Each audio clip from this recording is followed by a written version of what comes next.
Professor Toba aqui e hoje eu vou trabalhar com você algumas terminologias e conceitos que são fundamentais se você for fazer a prova do Enem para conhecer e ir bem nessa prova de linguagens, códigos e suas tecnologias. Então tá certo? Acompanha comigo. A primeira coisa que você precisa saber é a diferença entre língua e linguagem. Você já parou para pensar que na maioria dos vestibulares você faz a prova de língua portuguesa, mas no Enem faz uma prova de linguagens e códigos? Qual que é a diferença? Vamos pensar? Começo com alguém que com certeza não domina a língua portuguesa. Então, imagina aqui comigo um bebê, tá certo?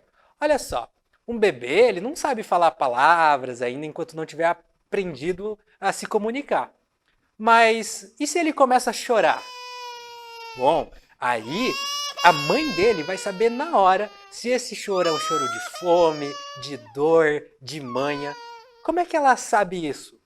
É porque esse bebê, ele domina uma linguagem.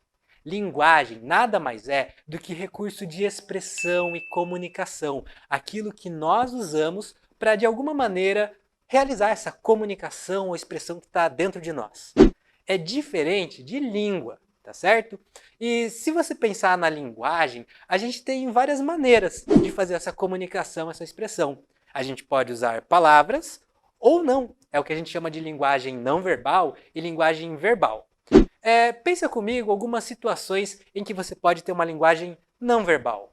Né? Você, sem usar palavras, sem usar código, você pode, por exemplo, usar as suas expressões faciais e as diferentes expressões vão transmitir diferentes sentimentos, né? Você reconhece logo na cara quando alguém está com raiva, alguém está triste e sem falar nenhuma palavra.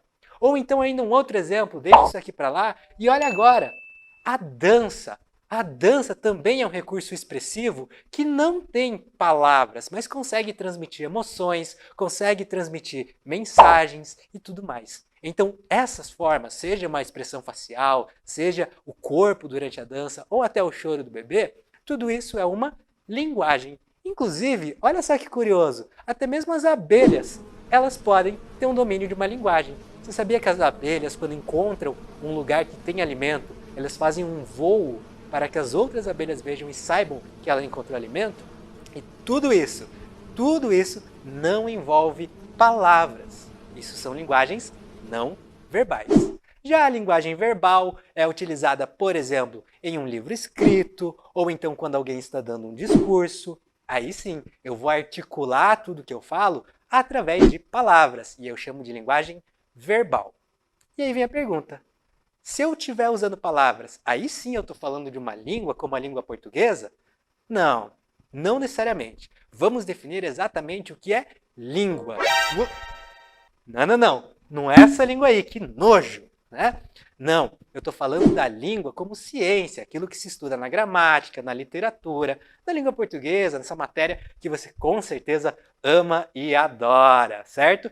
Bom, a língua é um conjunto de signos. Não esse signo. Isso é signo do zodíaco, não tem nada a ver com virgem, com câncer, com touro, né? Não tem a ver com toda a personalidade. Não, deixa para lá. Signos, quando eu falo dentro do estudo linguístico, é a associação de duas coisas. O significante e o significado. Toba, não entendi. Pensa assim, ó, eu vou te lançar um significante. E ele imediatamente vai te lançar uma ideia. O que você pensa quando você escuta a palavra chocolate? Pensou nisso aqui, né? Aquele doce que a gente come, que é uma delícia, acaba com o estresse, dá alegria. Bom, se você na hora que escutou a palavra chocolate pensou nisso aqui, é porque você tem o domínio do signo da língua portuguesa que representa essa ideia.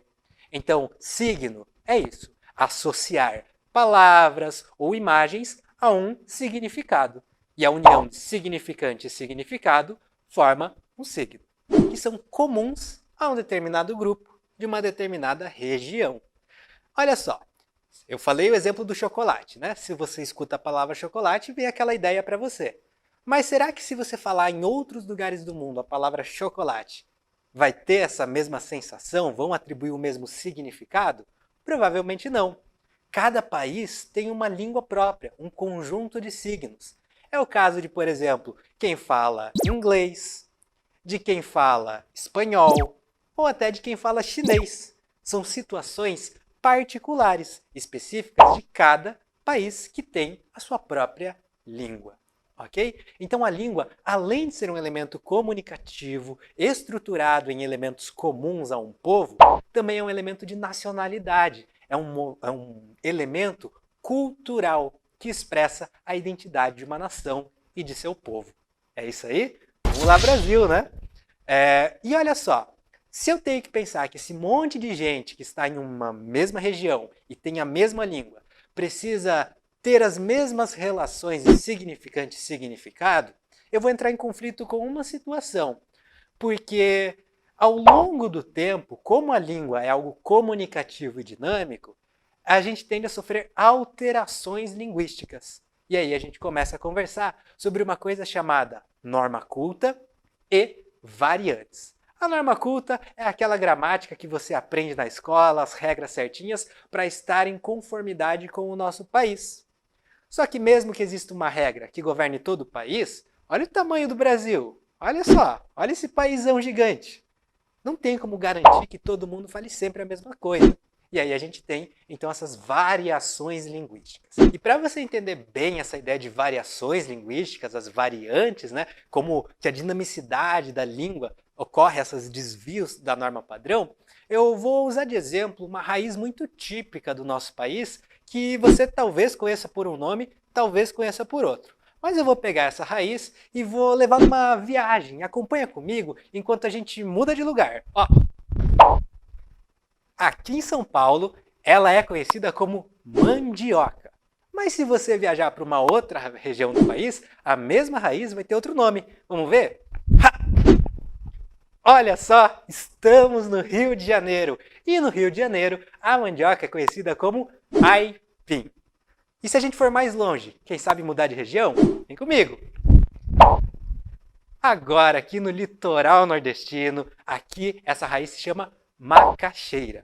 Então você já conseguiu perceber. Se eu mudar de lugar, eu vou ter algumas variações no nome de algumas coisas. Isso é o que a gente chama de variante geográfica. A variação que a gente faz dependendo da região onde os falantes estão. E será que é só mudar de lugar que vai ter essa variação de linguística? Não, não, não. Vamos fazer uma viagem mais longe e viajar no tempo? Vem comigo! Olha só, agora eu estou no passado e você pode reparar aqui que o nome de farmácia está escrito com PH.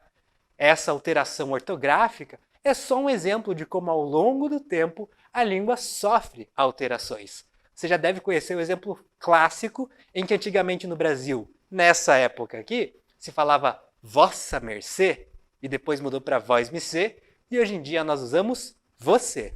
Essa alteração, ao longo do tempo, é chamada de variação histórica. Mas não é nem só a geografia, nem só o tempo que vai alterar nossa língua. A gente também pode ter variantes por grupos, onde você está inserido. Quer ver? Vamos para mais um pulinho. Agora aqui no hospital, ambiente que está cheio de gente, que tem um jargão específico, né? De repente, se você for atendido, você chega lá e fala: ah, tô com uma dor de cabeça e meu nariz está escorrendo. E aí um médico olha para o outro e vai falar: é um paciente com cefaleia e rinorreia excessiva. Cefaleia, rinorreia. Então, quando eu tenho essas mudanças na língua, porque a pessoa, o falante, pertence a um grupo específico, aí eu tenho uma variação social. E não acaba por aí. Vamos voltar para o estúdio para terminar esse assunto. Vem comigo! Olha só, a última variante é uma variante que depende de contexto. Você mesmo deve perceber isso na sua vida. A maneira que você fala com seus pais é diferente da maneira que você fala com seus amigos. Tem até um meme na internet que você deve conhecer, né? Um autor famoso fala uma frase e alguém chega: não, não pode escrever isso. Então coloca outra coisa, porque muda o contexto. E até peguei de exemplo. Imagina que o Voltaire chega para você e fala: não concordo nada com essas porcarias que você fala, mas tem que falar mesmo. Mas Voltaire, a gente não pode escrever isso na publicação. E aí ele disse: Posso não concordar com uma palavra do que dizes, mas defenderei até a morte o seu direito de falar. Essa variação, essa diferença de discurso, aí é uma diferença, uma variação contextual. Vai depender do contexto em que você se encontra no momento comunicativo. Conhecer essas variantes, o sentido de língua e linguagem, são habilidades muito importantes para a sua prova do Enem.